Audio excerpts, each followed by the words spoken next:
बोलती पुस्तके. ज्यांना वाचनाचा नाद त्यांना बोलती पुस्तके घाली साद.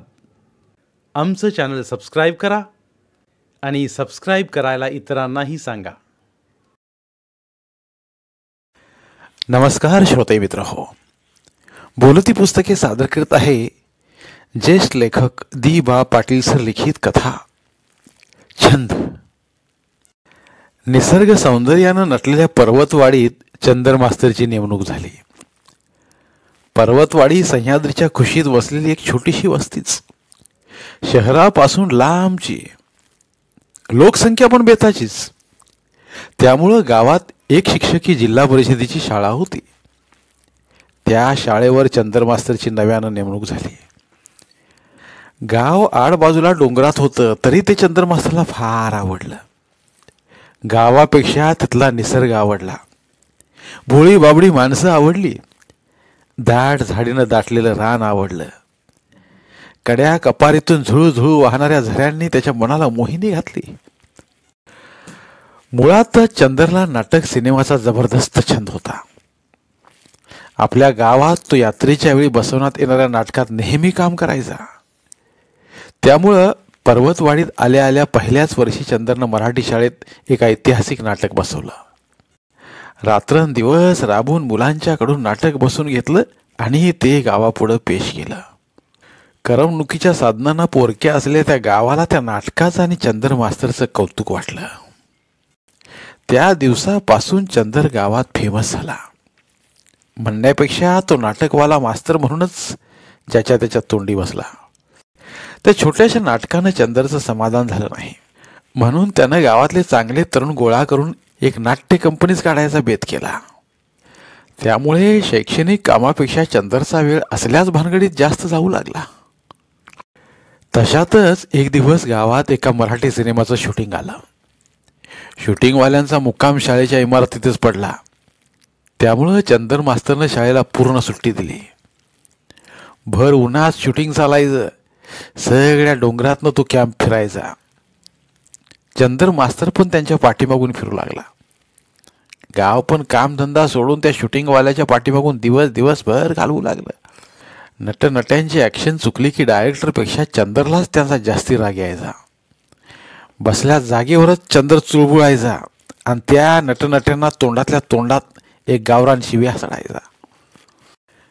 चंदरला त्या सिनेमात आपण पण काम करावं असं वाटायचं, पण डायरेक्टरला विचारायचं त्याचं धाडस होत नव्हतं. सिनेमा कॅम्पचा शाळेत मुक्काम असल्यानं चंदरची आणि त्यांची चांगलीच ओळख झाली होती. शिवाय त्यांना काही लागले तर चंदर मदतही करायचा. एक दिवस भीड मोडून चंदर डायरेक्टरला म्हणाला, साहेब, या सिनेमात मला काम मिळेल का? तुमची काम करायची तयारी असेल तर मिळेल की, असं डायरेक्टर पण बोलून गेला.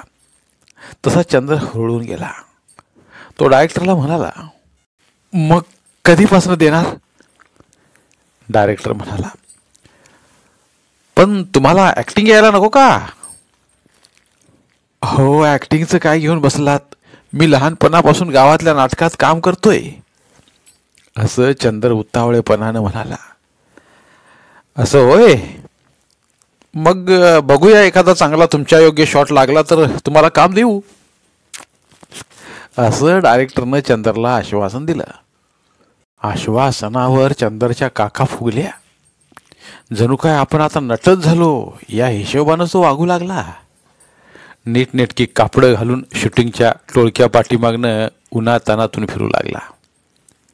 त्याची नटनट्यात उठबस सुरू झाली. सिनेमातल्या साईड हिरोईन त्याची चेष्टा मस्करी करायच्या. चंदरला पण ते बरं वाटायचं. डायरेक्टरनं एका गाण्याला मॉबमध्ये बसवण्याचा चंदरला चान्स दिला. त्या मॉबवरून कॅमेरा फिरला. मग तर चंदरचा भावच वाढला. तो सारखा घाई गडबडीत दिसू लागला. पण शाळा बंद पडल्यानं गावकऱ्यांना चिंता लागली. एक गावकरी धाडस करून चंदरला म्हणाला, नव मास्तर, शाळा अजून किती दिवस बंद ठेवणार आहेसा? तुमचं हे शूटिंग संपणार तरी कवा? चंदरला त्या गावकऱ्याचा राग आला. त्याला तो म्हणाला, आबा कसली शाळा घेऊन बसला जा. 5 वर्गासनी एकट्याने शिकवीत बसण्यापेक्षा आता ह्यातनंच नशीब उघडणार आहे. ते कसं काय म्हणता?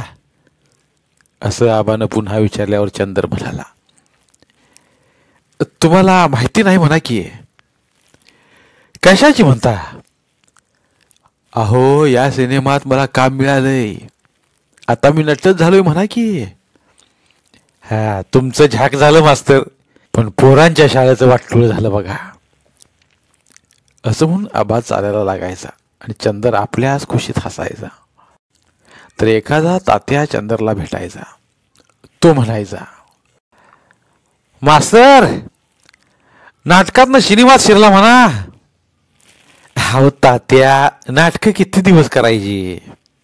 म्हणलं आता जरा वर सरकावं. त्यात या सिनेमाचं डायरेक्टर पाठीमागे लागलं म्हणून काम स्वीकारलंय. म्हणजे आता शाळेला कायमचा रामराम म्हणा की. बघूया, अजून पक्क ठरलं नाही. बेस झालं बघा, तुमचं नशीब उघडलं. असं म्हणून तात्या निघायचा आणि चंदरला पण बरं वाटायचं. असे बरेच दिवस लोटले आणि शूटिंगचा शेवटचा दिवस उजाडला. सिनेमात काम मिळण्याची चंदरची आशा दुरावली. त्या टोळक्या पाठीमागं फिरून चंदर फेकलून गेला होता. उद्या तर कंपनीचा मुक्काम हलणार होता. चंदरला डायरेक्टरचा राग आला. आज डायरेक्टरला शेवटचंच विचारावं या हेतून तो सकाळीच खोलीतून बाहेर पडला. शूटिंग चालू होण्याआधीच त्यानं डायरेक्टरला गाठला. तो डायरेक्टरला काही विचारणार तेवढ्या डायरेक्टरच त्याला म्हणाला, मास्तर आज महत्वाचा सीन आहे. आज तुमचं काम आहे बरं का, कुठे जाऊ नका. डायरेक्टरच असं म्हणाल्यावर त्याच्याबद्दल चंदरचा राग एका क्षणात मावळला. त्यावर तोच डायरेक्टरला म्हणाला, साहेब शॉट कधी लागणार? तुम्ही दिवस मावळताना या. बरोबर आणखी 10-20 तरुण घेऊन या, त्यांची आवश्यकता आहे. असं डायरेक्टरनं चंदरला सांगितलं आणि वर म्हणाला, टायमात या, 5 वाजेपर्यंत या. बरं अगदी टायमात येतो, तुम्ही काही काळजी करू नका. असं चंदर बोलला. त्याला आभाळ ठेंगणं झालं. आजचा दिवस आपल्या आयुष्यातला भाग्याचा दिवस वाटू लागला. 10-20 तरुण पोरं गोळा करायला तो गावभर फिरला. जाताना उगीच माणसानं म्हणायचा, काय मामा कुणीकडे निघाला? कुणीकडे जावं गुरुजी, येतो जरा शेतावरनं. नाही म्हटलं, आज दिवस मावळताना काय करणार आहेसा? काय बी नाही, रिकामाच आहे. जरा या की शाळेकडे. ते कशाला? हो शूटिंग बघायला. त्यात काय बघायचं आहे गुरुजी? बसून बसून काव येऊन जातोय. एकच शॉट 10-10 वेळा करत्या ती. त्या बघण्यात काय बी मजा वाटत नाही. अहो पण आज माझा शॉट आहे म्हणून या म्हणतोय बघायला. मग येऊ बघा गुरुजी. आणि ही जाहिरात चंदर पुढच्या कोपऱ्यावर करायचा. दिवस मावळेपर्यंत आपल्या शूटिंगची बातमी चंदरनं गावभर केली. त्यामुळं 5 वाजता शाळेच्या पटांगणात शूटिंग बघायला सगळं गाव लोटलं.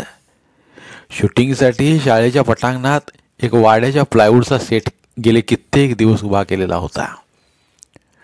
तो वाडा सिनेमातल्या नायकाचा, गावच्या पाटलाचा होता. तो पेटवला जाणार होता. रात्रीचा गाव शांत झाल्यावर खलनायक तो वाडा आपल्या साथीदारांसह तिथं येऊन पेटवून देतो. वाडा पेटल्यावर गावातले गावकरी आरडाओरड करीत धावत पळत पेटत्या वाड्यासमोर जमतात. असा तो शॉट होता. त्या दृष्टीनं शूटिंगची तयारी झाली होती. वाड्याच्या दरवाजात गवताच्या पेंड्या विस्कळून टाकल्या होत्या. शॉटसाठी कॅमेरा तयार झाला होता. वाड्याभोवतीनं शूटिंग बघायला गर्दी झालेली. चंदर डायरेक्टर शेजारच्या घोळक्यात आदेशाची वाट पाहत ताटकळून होता. शूटिंगची तयारी पूर्ण होताच शिट्टी फुंकून डायरेक्टर ओरडला, ओके बरं मंडळी तयार व्हा. असं म्हणून तो चंदरकडे वळला. म्हणाला, मास्तर घ्या तुमची माणसं बोलावून. चंदरनं पुरांचं नियोजन केलंच होतं. चंदरसह 10-20 तरुण पुढे आले. तसा डायरेक्टर म्हणाला, तुम्ही सर्वांनी अंगावरची कपडे काढा व चड्डीवरच उभे राहा. त्यावर सर्वजणच दुचमाटली. चंदरच्याही जीवावर आलं. तो डायरेक्टरला म्हणाला, साहेब, कापडं कशासाठी काढायची? अहो, हा सीन रात्रीचा घडतोय. मध्यरात्री पाटलांचा वाडा पेटतोय आणि झोपेतून उठलेले गावकरी उघड्या अंगानेच ओरडत ओरडत पाटलांना वाचवण्यासाठी म्हणून धावत येतात. असा सीन घ्यायचा आहे, असं डायरेक्टरनं समजावून दिलं. पण कापड? त्यावर डायरेक्टर खेकसून बोलला, अहो, गावकरी रात्री झोपताना चड्डीवरच उघड्या अंगाने झोपतो ना, का कपडे घालून झोपतो? शॉट अगदी ओरिजिनल वाटला पाहिजे. आवरा, काढा कपडे. वय वय, अगदी खरं आहे ते, असं चंदर पाठीमागचा एक जण बोलला आणि तो अंगावरची कपडे काढू लागला. तसे शूटिंगमध्ये भाग घेणाऱ्या सगळ्यांनीच कापडं काढून चंदर मास्तरसह सर्वजण चड्डीवर आणि अंगातल्या दणक्यावर मैदानात आले. त्यांना बघून गावकरी फिदी फिदी हसले. चंदर मनात म्हणाला, हसेनात का, पण सिनेमात काम तरी मिळालं. उद्या पडद्यावर आपल्याला बघून हीच माणसं गार होतील, असं तो स्वतःच्या मनाच्या समजुतीसाठी तोंडात फुटफुटला. प्रत्येक गड्यानं आपापल्या अंगावरची कापडे गर्दीतल्या ओळखीच्या बघायांच्याकडे दिली. चंदर मास्तरनंही आपली कापडे एका पोराच्या हातात दिली.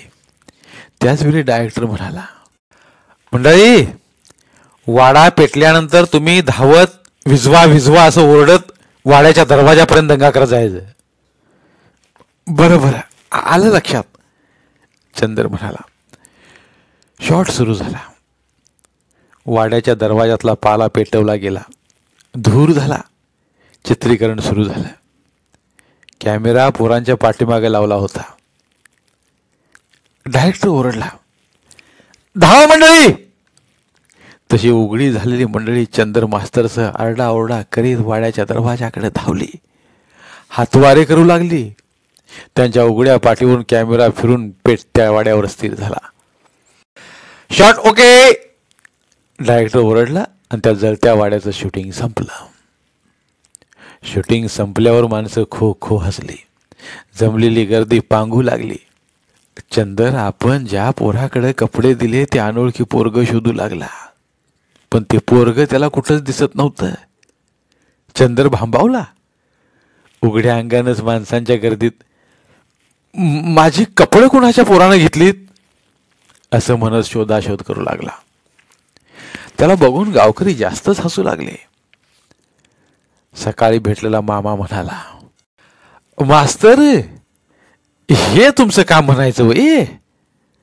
म्या म्हणलं नाटकवाला हायसा म्हणजे सिनेमात चांगलं काम असणार आणि ते बी एखाद्या देखण्या नटीसंग असणार हाय असं समजून आम्ही बघायला आलो, पण हे असलं काम म्हणायचं? असं म्हणून मामा मोठ्यानं खो खो करून हसला. त्याच्या पाठोपाठ माणसाने पण खी खी केलंय. चंदरला त्यांचं हसणं जोड्यानं मारल्यासारखं झालं. जणू माणसाने त्याला खुळ्यात काढला. तेवढ्यात तात्या त्याच्या जवळ येऊन म्हणाला, मास्तर, पोर ओळखीचं होतं का? नव्हतं, चंद्र खालमानेनच म्हणाला. मग कुठले गावते तुम्हासनी? आता जावा असंच खोलीवर. हे तात्या बोलल्यावर चंदरचा नाईलाजच झाला. किविलवाण्या चेहऱ्यानंच त्यानं पायात बघत खोलीची वाट धरली. माणसं पुन्हा हसली. चंदर स्वतःशीच म्हणाला, छंद चांगला नाही, बरी अद्दल घडली म्हणायची. पुन्हा ही वाट नको. आपण भलं आणि आपली शाळा भली. असं बडबडत चंदरनं उघड्या अंगानंच आपली खोली गाठली आणि सिनेमावाल्यांनीही आपला गाशा गुंडाळला. धन्यवाद. पुन्हा भेटूया एका नवीन कथेसह.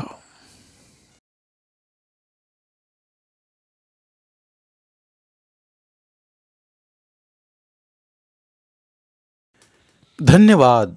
प्रिय श्रोते मित्र हो, आपल्यासाठी एक आवाहन. आमच्या चॅनलच्या प्लेलिस्ट विभागात तुमच्यासाठी शेकडो कादंबऱ्यांचे ऑडिओ बुक्स उपलब्ध आहेत. तिथे प्रत्येक कादंबरीचे सर्व भाग एकत्रित मिळतील. त्यामुळे सध्या सुरू असलेल्या क्रमशः कादंबरीच्या पुढील भागासाठी वाट पाहण्याची गरज नाही. तुमच्या वेळेनुसार तुम्ही संपूर्ण कादंबरी सलगपणे ऐकू शकतात आणि साहित्याचा आस्वाद घेऊ शकता. कृपया आमच्या चॅनलच्या होमपेजवर जाऊन प्लेलिस्ट चेक करा आणि तुमची आवडती कादंबरी निवडा. धन्यवाद.